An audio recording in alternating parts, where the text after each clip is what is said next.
Life was supposed to improve for fisherman George Teregueso and his wife Frances when the U.S. military leased 2/3 of Tinian 40 years ago. But military bases weren't built, and promised economic development never came. The islanders now fear things could get worse. The military has released plans to permanently keep residents like them from fishing and foraging for food on the leased land. It's where Tinian's rich agricultural and fishing grounds are, which residents had previously been allowed to use. We fish and we sell, so we don't have any access there.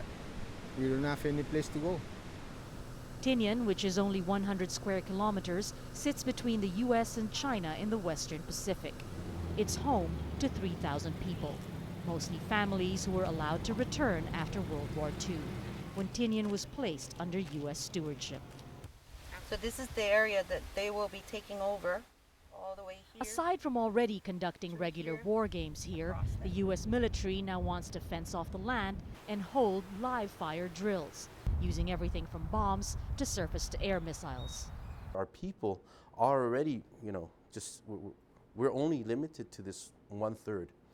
And so having that type of activity up there, which will have an impact on our tourism, which will have an impact on our way of life, that we are not in favor of that.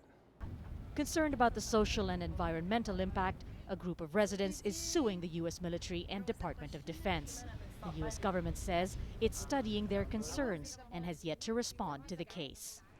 Tinian may be under the protection of the United States, but China is also very interested in this small island. Now, this site is just one of several where Chinese investors are going to build casinos.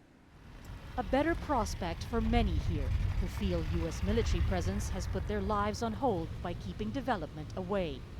When you look at the investment of the Chinese versus the destruction of the bomb, I think I would prefer the investments. The Tinian Islanders talk about their small community with much pride, but there is also frustration that what they call their pristine home is being held hostage by a power play beyond their control. Marga Ortigas, Al Jazeera, Tinian, U.S. Commonwealth of the Northern Mariana Islands.